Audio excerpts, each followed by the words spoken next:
Ole Miss fans need a hotel for the game weekend? Many OTAs keep all the commissions, but at Fan Plans, you still get your loyalty points, receive direct confirmation from the hotel, and you support Rebel Grove. Visit fanplans.com/Rebel Grove today.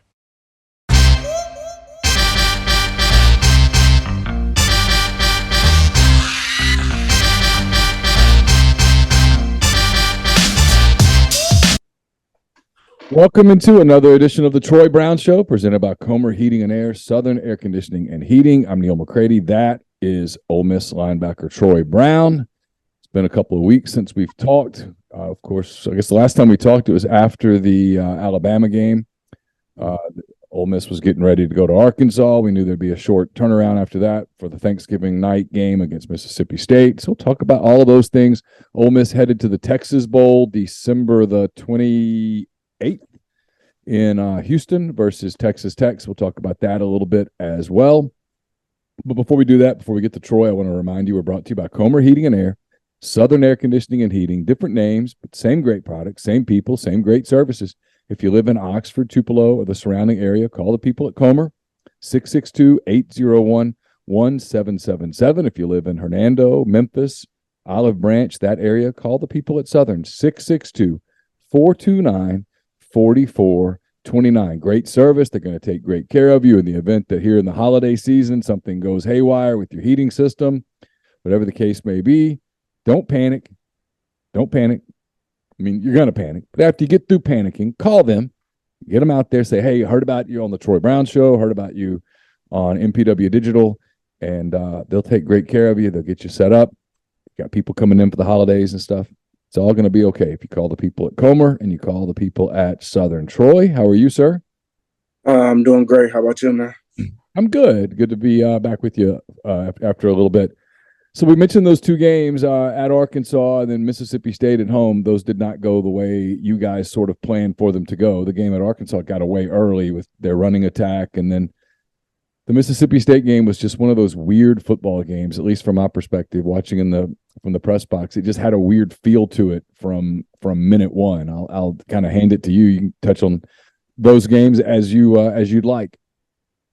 Well, Arkansas definitely was a bad game all around for everybody, really. We started off the game very slow, both ends of the ball, but I would say we did a little too much on defense to where we're making movements against a tempo team that also reads your movements. So they're not just, based on being fast and just moving in certain directions. They're also going to be fast and read you. So you have to be very sound in your gap schemes, and you have to be very sound in the movements, in which we weren't.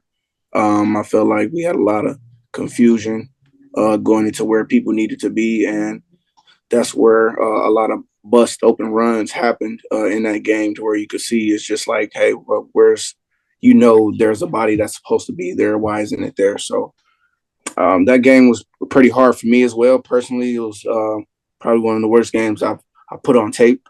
But I washed it off and, tried to go to the next week, especially with getting my body better, getting my shoulders better, getting stronger.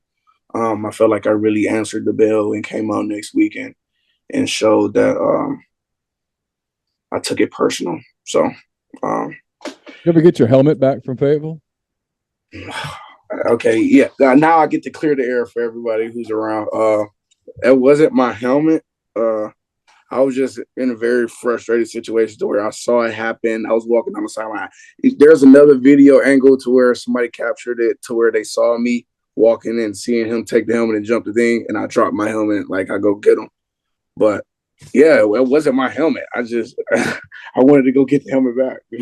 Yeah, everybody was like, that was Troy's helmet. And I was like, are you going to ask him about it? I'm like, yeah, I'll definitely ask him about it. Was it just drunk fraternity kid? Is that what it was, or could you tell?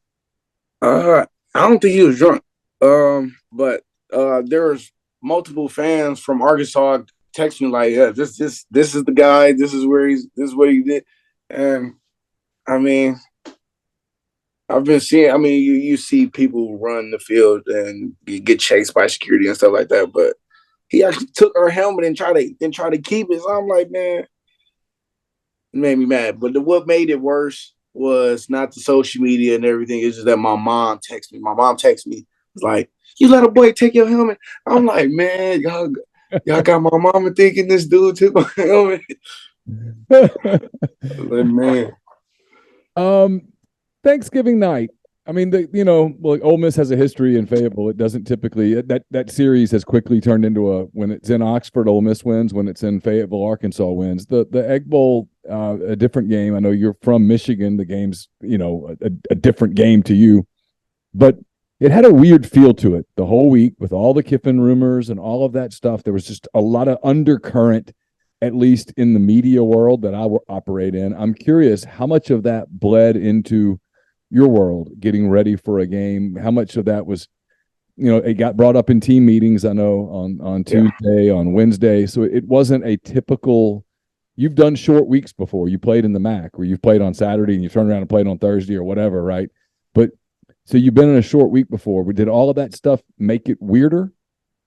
It definitely did, because it kind of like overshined the fact that this is a rival game. This is one of the games that, I mean, this university lives for, the alumni lives for, and things of such.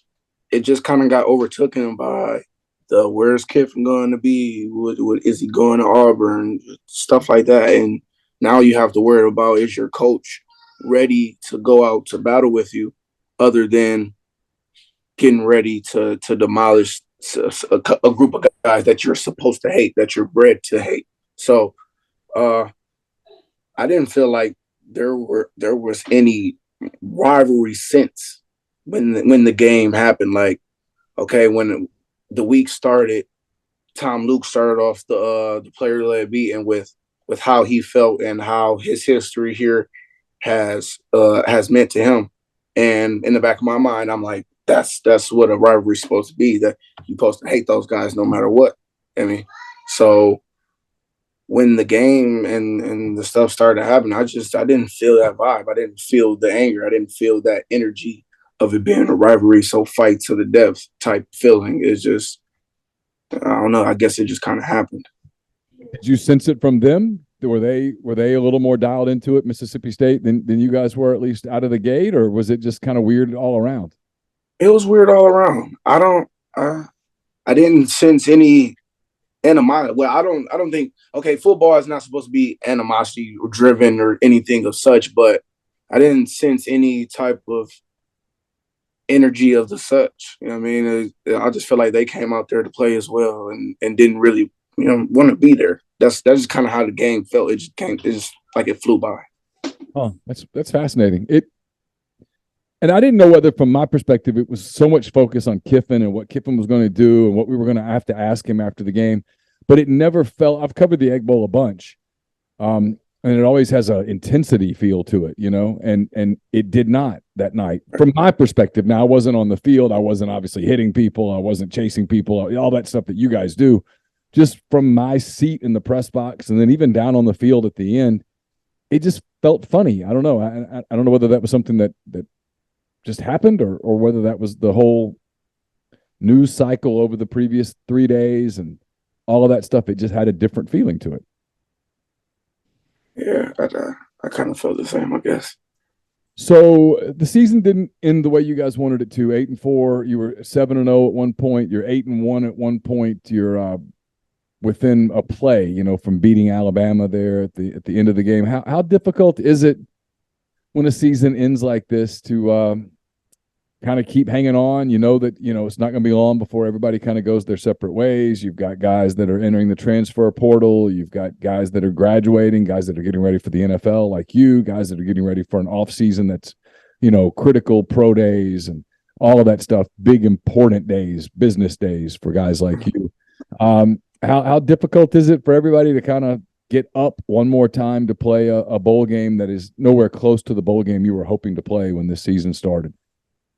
It's definitely hard, especially when like all the aspirations of what we were building to be, they just like fall off at the end. You lose 3 straight games at the end of the season. It's like, what was your identity and where did it go? So just trying to pick yourself up is the hard part, and I feel like that's where everybody is not trying to add in that. There's the older guys they're looking on towards the future to get better for that situation. And then there's other guys that's, like you said, entering the transfer portal trying to better their situation as a player in college. So uh, I feel like me as a leader and as an older guy, I just keep trying to tell these guys like this is our last opportunity, really. But each and every game this year, I've always told them like, I mean, we're getting closer to being our last outing. We're getting closer because this is the last time this team will ever look like this again. This is the last time I'm going to see you guys in the linebacker room. So just cherish the moments, cherish the time we have together. Still, is one more month before like I kind of disappear off the earth. So I encourage those guys to take in all of it and take in me because I won't always be there and they won't always be there. So that's why I just kind of try to preach that. You played the second half of the season hurt. How you've had a couple of weeks now to kind of heal a little bit. I know you're working out and that kind of thing, but you're not hitting people and people aren't hitting you right now. At least would hope not. Anyway, I mean, you got to tackle your kid running around the house a little bit, but different than tackling Rocket Sanders. How do you feel physically? How are you are you optimistic that you're going to head into this off season kind of ready to get your body right for what's coming? I'm always looking forward to the next day. But I've learned a lot of signals and a lot of new things about my body this year. I know that when I'm healthy, I could wake up and feel great. And then the next morning, I could wake up and feel like I got hit by a brick wall. So there's no, I would say there's no step backs that I want to take. And if I feel like the game is going to be a setback or a chance that I could not perform well for the pro day and things of such, then I will have to take that in consideration and not do it. But I'm all in. So we'll just have to ride it out until that happens. So you get a little bit of a break for the holidays before you guys report to Houston. You're not even sure when that report date is yet. I know fans wonder about this. They schedule these bowls right so close to Christmas. A handful of these games, including yours. How I know it's part of the gig, right? But you're also a person. You're a dad. You're a son. You're a brother. Is it hard to lose Christmas, or do you say, hey, we're going to move it up or whatever? I mean, you know what I mean? I mean, how do you sort of handle that, the human part of you, not the football player part? It is definitely hard to miss the day just because that's when it's celebrated by all your family. You get to go to your grandma's house just to see your grandma cook. You get to go to your uncles, your cousins, just to see them and see what they open and stuff like that. So the actual day is very hard to miss, but I would say with my kids, I try to make up any and every holiday that's missed, like Thanksgiving. I ended up making it up when I got home. I cooked, helped my mom and stepdad cook. They got the food ready, had the kids over. So yeah, the day will be missed, but the celebration is still going to happen no matter what. What's your favorite, looking back on your childhood, your favorite Christmas gift? Is there a gift that sticks out that you got, whether it was from Santa Claus or your mom or a grandmother, or is there one gift that you're like, oh yeah, that's the toy or that's the whatever that I remember vividly? When I was little, when I was younger, there was a point in time to where all my cousins came to live with us. So it was me, my older brother, my younger brother, and there were 5 of our cousins. So we all lived together in this house, and it was chaos. But for Christmas, I got a soccer bopper, and back then, soccer boppers was just big old balloons that you get to put on your hands, like boxing gloves. And I remember all of us got a set, and it was just chaos in the living room for like 2 days straight. Everybody's just wailing at each other. So That's what I remember the most. And had that's those. We had those. We'd almost knock each other out, me and my brothers, with those things, man. Because you would think that they protected, but like you could and still you feel pretty it. much. Yeah. What's on the kids' Christmas list? What are they asking Santa for? Well, my son asks me to play the game literally every morning we wake up. Like you would not understand a 2-year-old is obsessed with a video console this much, but and then I can't even go in the living room and touch my controller without him grabbing me, sitting on my lap, and then forcing his hands under my hands to grab the controller. So I'm gonna get him a little Pac-Man Sega set, a little Spider-Man Sega set. And then my daughter, she's infatuated with LOL dolls right now. They're in Walmart. They're like $10 a pop, but I'm gonna go ahead and get her a couple of those. My kids for a while got into the Webkins. They had the little stuffed animals that had a cyber life. Like you'd sign them up online and you could play games with them and stuff. And like I was in the attic getting Christmas stuff out, and I looked over and there's like this 2 bags full of Webkins. There had to be like 80 of them. I'm doing the math in my head. I'm like, okay, so each one of those was $14. You're just yo. you're like, oh boy, that got expensive, didn't it? But no, it's fun times. They don't stay little forever, Troy. You'll figure that out quick. Well, listen, I'm not going to keep you. I know you got practice coming up here in the next few days. Good luck with that. I'm certainly hoping that you can stay healthy.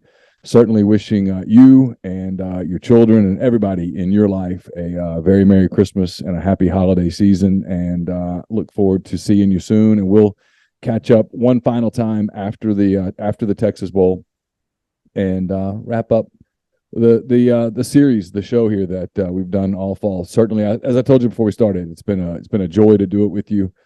You've been great, and it's been a lot of fun. So I hope it's been fun for you too. And we'll do it one more time after the holidays. Yes, sir.